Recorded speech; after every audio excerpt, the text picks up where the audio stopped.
फिर वैसी काम में लग गए।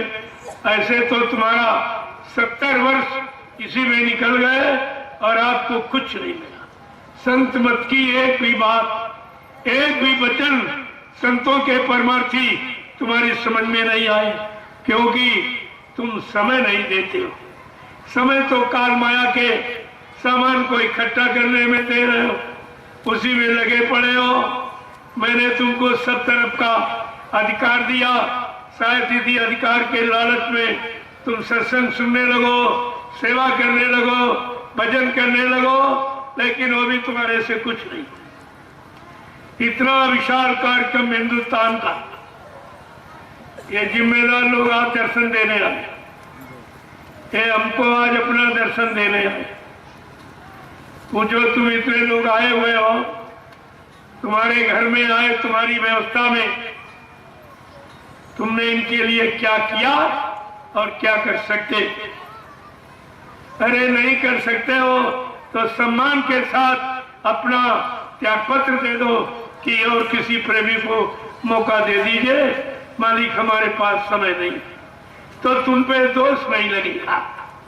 नहीं, तुम भारी दोष के कारण बन रहे हो। ये सब दोष तुम्हारे पर लग रहा, क्योंकि तुम्हारे पास काम करने की कोई क्षमता नहीं, काम करने का कोई समय नहीं, काम करने को कोई चिंता नहीं, काम करने का कोई विचार नहीं, सत्संग वचनों पर तुम्हारा कोई ध्यान नहीं। लिहाजा ये काम तुम्हारे बस का नहीं है। किसी और प्रेमी को मौका दे दो, तब भी तुम्हारा सम्मान बना रहेगा, क्योंकि अभी तो काम कुछ नहीं है, आगे काम निरंतर बढ़ता जा रहा। मैं तो बुढ़ा हो गया हूं, कब तक करूंगा? क्योंकि ये भी काम तो मैं ही कर रहा, कोई नहीं कर रहा। ये सब काम मैं अकेले कर रहा। आपको नैमिष में करके दिखा दिया, तभी तुम्हें कुछ नहीं मालूम था, और सब कहते थे कैसे होगा, कैसे होगा, ये होगा, वो होगा, लेकिन वो भी करके आपको दिखा दिया। और ये अचानक बिना बताए कि कोई ये भी नहीं कह सकता है कि मतलब हमको जानकारी थी, हम सब कर लेते हैं। मैंने बिना बताए और आकर यहाँ बैठ गया, और 2 महीने इसी प्लास्टिक की पन्नी में मैंने भी दिन काटे हैं। मुझे झोपड़ी में रहना आता है और रहा हूँ और रहूंगा, ये मुझे अच्छी तरह करना, लेकिन काम से नहीं हटूंगा। जिस काम के लिए आया हूँ, तुम सब चले जाओ फिर भी काम हो जाएगा। मैं आपको शामिल करना चाहता हूँ, आपके नाम का इतिहास बनाना चाहता हूँ कि आपका इतिहास बन जाए। कलयुग के इतिहास में आप प्रमुख पात्र बन जाओ, लेकिन तुम्हारी रहनी गहनी उस पात्र बनने के लायक नहीं है। इसलिए यह भी अधिकार तुम्हारे से जाने वाला है। अगर आप नहीं कर सकते हो तो किसी अपने सत्संगी भाई को मौका दो कि चलो भाई, हमसे जो हो गया, जो किया, अब आगे आप करिए, क्योंकि आगे काम बढ़ रहा है। मेरे पास अभी समय नहीं, तो आगे काम के लिए समय कहां से होगा?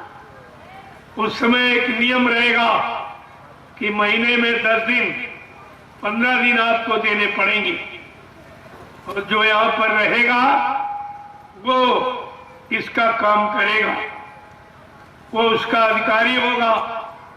ऐसे नहीं खाला का घर समझा, जब आए रुके चले गए, ये कुछ नहीं।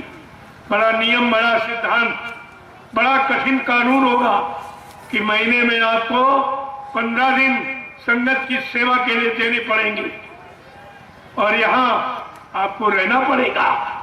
यहाँ की रहनी गहनी स्वीकार करनी पड़ेगी, यहाँ तपस्या आपको करनी पड़ेगी।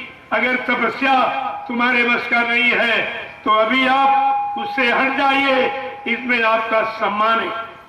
अगर बाद में संगत ने तुम्हें कान पकड़ के हटाया, तब तुम्हारा कौन सा सम्मान रहेगा?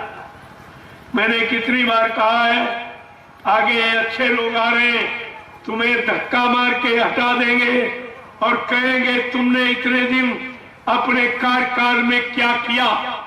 आप उस समय क्या जवाब दोगे? मैं तो सब आपको दिखा रहा हूं। आप समझते थे ये भीड़ वहां पर हो गई, अब देखे भीड़ ये कैसे कराएंगे। तो मैं जंगल में आ गया और देख लीजिए वहां से भी ज्यादा होता, वहां से भी ये ज्यादा। मैं जहां बैठ जाऊंगा वहीं संगत खड़ी हो जाएगी। संगत तुम्हारे पीछे नहीं है, संगत तुम्हारी बात नहीं मानेगी, संगत तुमको एक नया पैसा नहीं देगी। ये संगत जिसकी है और जिसके सहारे आई है और उसी को अपना सब कुछ मान रही है और उसी के इशारे पर ये काम कर रही है। लेकिन फिर भी मैं तुमको अधिकार देता हूं, यही कौन कम है, लेकिन तुम्हारी समझ में नहीं आ रहा तो फिर तुम जानो, तुम्हारा काम जाने।